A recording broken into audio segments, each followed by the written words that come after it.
क्या जोएल और Eli medical facility तक पहुंच पाएंगे? क्या उनका सफ़र आगे का रहने वाला है? कैसे वो बच-बच के हर जगह पे पहुंचने वाले हैं? तो क्या हम झुमरले मौजवान 6 एपिसोड का एक्सप्लेनेशन आ चुका है। जल्द से जल्दी शुरू करते हैं।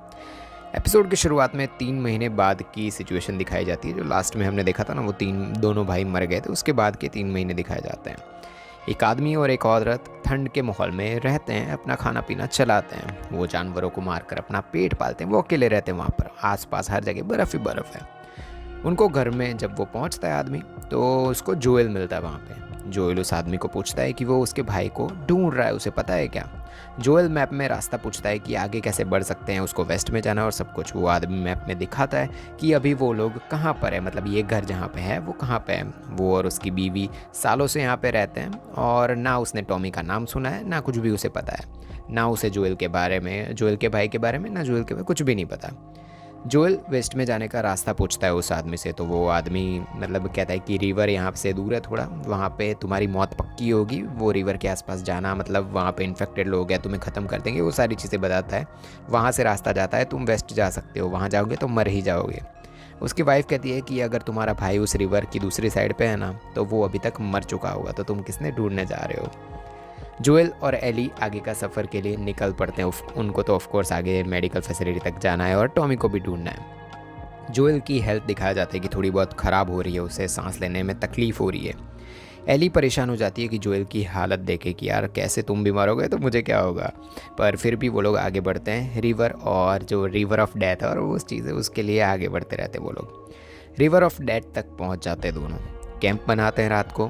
एली स्काइज की लाइट्स देखती रहती है, वो एकदम अलग ही, भाई ये लाइट्स देख के कोई भी मतलब ऐसे अलग हो जाएगा, अंदर से फीलिंग आ जाएगी। फिर वो जोएल से मतलब थोड़े वो उसके दारू पी रहा होता है ना, तो उससे मांगते हैं कि भाई मुझे भी दो थोड़ी देर, मुझे भी पीना है।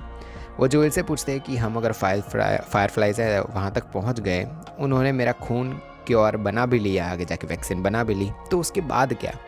जोएल जवाब देता है कि वो फार्मिंग करेगा, शिप पालेगा, क्योंकि वो शांत होती है और उनके साथ ही रहेगा। जोएल एली से पूछता है कि तुम क्या करोगी उसके बाद। एली बताती है कि वो बचपन से ही स्कूल और हर जगह पढ़ती रहती थी, वो सारी चीज़ें करती थी, सब कुछ किया, पर वो अकेले अकेले किया, किसी के साथ नहीं थी वो कभी भी। फिर वो जोएल को कहती है कि उसने वैक्सीन काम करेगी या नहीं पता है या नहीं तुम्हें। पर उसने सैम पर जब वो बताती है कि उसने जब सैम पे उसका खून लगाया तो उस पर काम नहीं किया, उसे सैम को बचाना था, इसलिए वो चीज़ उसने की। मतलब वो बता देती है जोएल को कि उसने खून लगाकर ट्राई कर रखा है। जोएल बताता है कि मेरलिन हमेशा श्योर होती है उसके काम में। उसने कहा है कि वैक्सीन काम करेगी तो करेगी, और उसने जो भी कहा है वो चीज़ें होगी ही। सुबह होती है। जोएल की आंखें खुलती है और वो देखता है कि एली गन लेकर खड़ी हुई है। जोएल गुस्सा हो जाता है कि तुम मेरी जिम्मेदारी हो, ऐसे रिस्क तुम नहीं ले सकती, अगर मैं सो गया था तो तुम मुझे उठा सकती थी।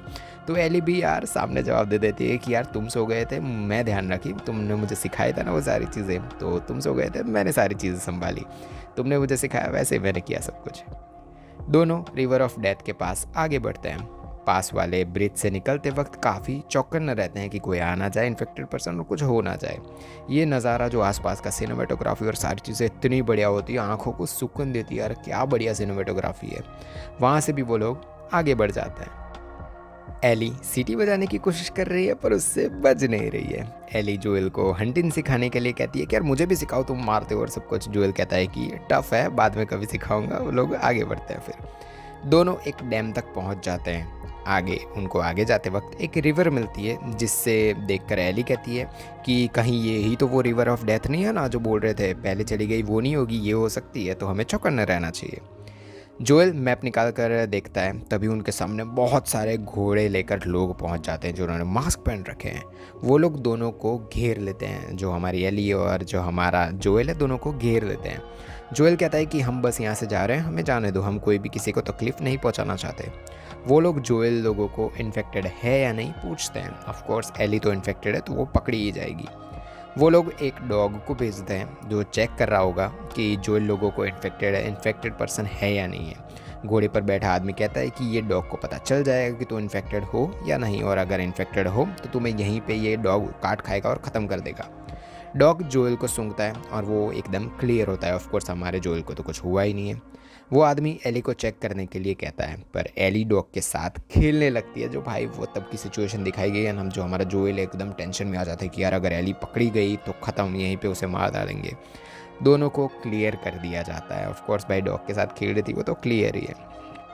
वो आदमी जोएल को पूछता है कि यहाँ तुम कर क्या रहे हो। जोएल कहता है कि वो उसके भाई को ढूंढ रहा है। दूसरी एक लेडी आके बैठ के पूछती है कि जोएल का नाम पूछती है, तो वो बताया था कि मेरा नाम जोएल है।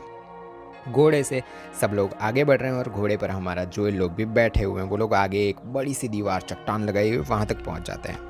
वहाँ पे अंदर जाते वक्त उन्हें दिखता है कि भाई वहाँ पे तो बस्ती लगी हुई है, बहुत सारे लोग वहाँ पे रहते हैं, बहुत सारे लोग एक साथ रहते हैं, एक कम्युनिटी की तरह रहते हैं। लोग काम कर रहे हैं, ज़िंदगी काट रहे हैं। वहाँ की बर्फ़ की उस साइड की ज़िंदगी अलग और इस साइड की ज़िंदगी अलग। जोएल को टॉमी वहाँ पर काम करता दिख जाता है। दोनों भाई इतने टाइम बाद मिलते हैं तो एक दूसरे को देखकर बहुत ही ज़्यादा खुश हो जाते हैं और बहुत ही ज़्यादा इमोशनल हो जाते हैं। इतने दिनों से भूखे जोएल और एली अच्छे से खाना खाते हैं। एली खाते खाते उसकी गालियों वाली लैंग्वेज और बातें करती है तो जोएल एकदम से उसे टोकता है और कहता है कि एली मैनर्स से बात करो। एली थोड़ी उसकी जो लैंग्वेज होती है ना वो कहती है कि वो ही अपनी बातें करना शुरू कर देती है। वो उसकी गन भी वापस मांगती है, मरियल जो हमारी जो लेडी है उससे मांगती है। तो टॉमी कहता है कि यहाँ पे वो सब नहीं चलेगा जो तुम सोच रहे हो और वो सारी चीज़ें। एली पूछती है कि बॉडीज़ को तुम लोगों ने ही फेंका था ना मार के। तो वहाँ पे जो लेडी बैठी है वो जवाब देती है कि हमारे सामने हुए थे वो लोग तो हमने उन लोग को मार दिया और वहाँ पे फेंक दिया। कुछ इन्फेक्टेड थे, कुछ नहीं थे। जोएल टॉमी को कहता है कि क्या हम अकेले में बात कर सकते हैं।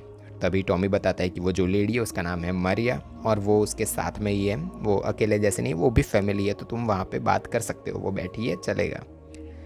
मारिया बताती है कि हम लोग यहाँ पे 7 साल पहले सेटल हुए थे। थोड़े ही यहाँ पे थोड़े धीरे धीरे लोग थे और धीरे धीरे बढ़ने लगे, बहुत कम लोग थे यहाँ पे पहले। जोएल पूछता है कि तुम लोग बच के यहाँ पे कैसे रह लेते हो। मारिया बताती है कि हम खुद को ज़्यादा एडवर्टाइज़ यहाँ पे नहीं करते, रेडियो से ऑफ रखते हैं ताकि कोई यहाँ तक ना पहुँच पाए। स्कूल, लॉन्ड्री, सारी चीज़ें हैं यहाँ पे।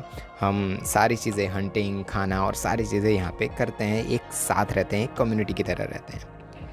एली वहाँ पे एक घोड़े के साथ थोड़ी मस्ती कर रही है, बातें कर रही है, और घोड़े के साथ क्या ही बात करेंगे, पर वो ही उसकी मस्ती जो एली की रहती है वो ही है। मारिया और एली वहाँ पे रहते हैं और जोएल लोग अकेले में बात करने के लिए वहाँ से कहीं और चले जाते हैं। जोएल और टॉमी दोनों शराब पीते हैं साथ में, इतने टाइम बाद साथ में भाई मिले तो वो तो होगा ही। जो खुद ही कहीं से बनाया गया हो, वो ओरिजिनल नहीं है शराब, पर उन लोगों ने बनाया गया है। टॉमी एली के बारे में पूछता है तो जोएल कहता है कि उसकी फैमिली यहीं पे थी और वो अकेली थी इसलिए उसको साथ में वो ले आया। उसकी फैमिली कहीं पे मर गई, वो फायरफ्लाइज और सारी चीज़ें, तो उसको मैं यहाँ पे मेरे साथ ले आया और उसको भेजना भी है फायरफ्लाइज लोगों के पास। जोएल झूठ बोल रहा होता है, ऑफकोर्स वो सच नहीं बताता जो है हमारे टॉमी को। वो फायरफ्लाइज का बेस पूछता है कि कहाँ पे है, वहाँ पे हमें इसके रखने जाना होगा। टॉमी बताता है कि यहाँ से थोड़ा काफ़ी दूर है, जाना पड़ेगा वहाँ तक। जोएल उसे साथ में चलने के लिए कहता है कि तुम हमारे साथ में चलो, वहाँ पे उनको रख देंगे और फिर वहाँ पे वापस आ जाएंगे। हमारी जो एली है उसको वहाँ पे रख देंगे और वापस आ जाएंगे। जोएल कहता है कि तुम्हारी वाइफ ने ही मना किया होगा, है ना, उसी ने रेडियो से मुझसे मैसेज करने के लिए और सारी चीज़ों में मना कर दिया था, है ना। टॉमी बताता है कि जब उसने फायरफ्लाइज को धोखा दिया ना, मरिया और उन लोगों ने उसे ढूंढा और साथ में रखा। वो अच्छे लोग हैं जिन्होंने उसको साथ में रखा हुआ है। जोएल कहता है कि अगर तुम्हें पता चलेगा ना कि किस किस सिचुएशन में मैं रहकर तुम्हारे पास यहाँ पे तुम्हें मिलने आया हूँ, तो टॉमी बताता है कि वो बाप बनने वाला है इसलिए वो उसकी क्या चीज़ें नहीं कर सकता, वो आगे नहीं बढ़ सकता, उसे उसकी फैमिली का ध्यान रखना होगा। जोएल कहता है कि वो कुछ सप्लाइज ले लेगा और सुबह निकल जाएगा। ऑफकोर्स वो गुस्सा हो चुका है कि यार टॉमी तुम नहीं आए साथ में। जोएल बाहर जाता है तो उसकी सांसें फूलने लगती है। उसे उसकी दूर एक लेडी खड़ी होती है, उसके बाल उसकी बेटी जैसे सहरा जैसे होते हैं, तो उसको भी वो दिखता है और थोड़ा बहुत हेलुसिनेट करने लगता है। एली को उसके ज़रूरत की चीज़ें उसके रूम में दी जाती है, ऑफकोर्स वो लेडीज़ वाली चीज़ें और सारी चीज़ें ऑफकोर्स वो बढ़ रही है, तो मारिया ने ये सारी चीज़ें रखी हुई है वहाँ पे। फिर वो रेडी होकर मारिया का जो घर है वहाँ पे पहुँच जाती है। उसे वहाँ पर स्लेट दिखती है जिस पे केविन और सैरा का नाम लिखा हुआ है। सैरा ऑफकोर्स जो हमारी जोएल है उसकी बेटी का नाम लिखा हुआ है।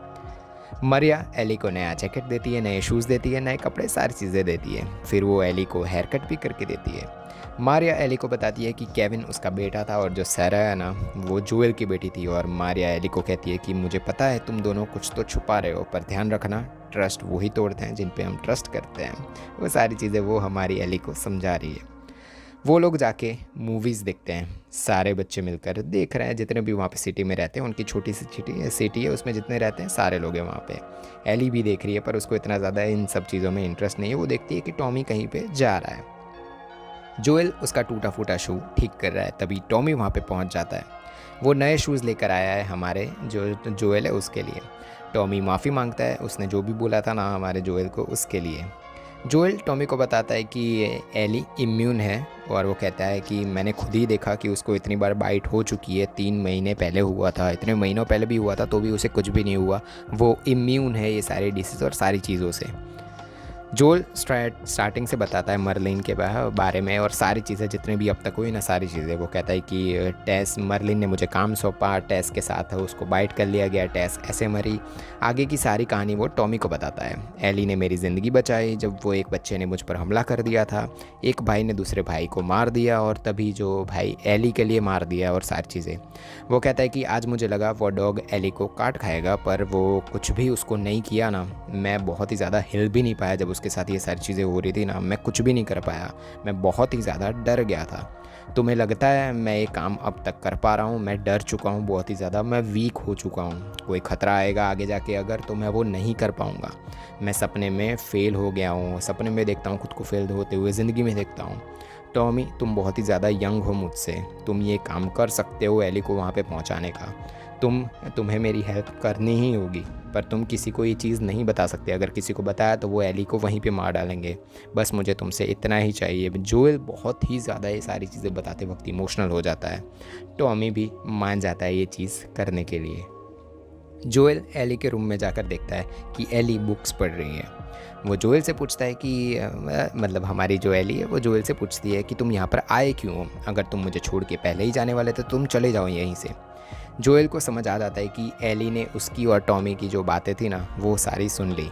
एली चिल्लाती है कि तुम्हें मेरी परवाह भी है या नहीं? मैं सहरा बिल्कुल भी नहीं हूँ। जोएल कहता है कि एक भी शब्द मत बोलना आगे, सहरा का नाम मत लेना और कुछ भी मत बोलना। एली कहती है कि मैंने जिनकी भी परवाह की है ना लाइफ में, वो सारे लोग या तो मर गए या तो मुझे छोड़ के चले गए। सब ने छोड़ दिया है, बस तुमने मुझे नहीं छोड़ा है। तो ये मत बोलो कि मैं किसी और के हाथ में सेफ रहूँगी, तुम्हें ही मेरे साथ आना पड़ेगा।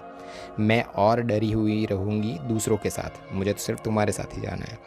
जोएल कहता है कि हाँ तुम मेरी बेटी बिल्कुल भी नहीं हो और गुस्से में वहाँ से चला जाता है। वो कहता है कि हम दोनों अलग अलग अपने रास्ते पे चले जाएंगे और वो चला जाता है वहाँ से।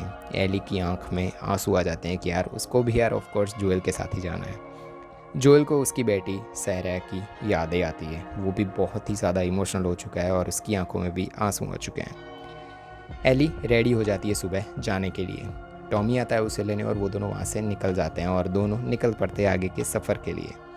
जोएल को दिखाया जाता है जो घोड़े के साथ है। वो एली को बोलता है कि तुम्हारे पास चॉइस है, टॉमी या, और आगे कुछ बोले उससे पहले ही तुरंत जो हमारी एली है वो कहती है कि नहीं मैं तो तुम्हारे साथ ही जाऊँगी, क्योंकि ऑफकोर्स उसे पहले ही टॉमी के साथ ही जाना, जो हमारा जोएल है उसके साथ जाना था ऑफकोर्स यार।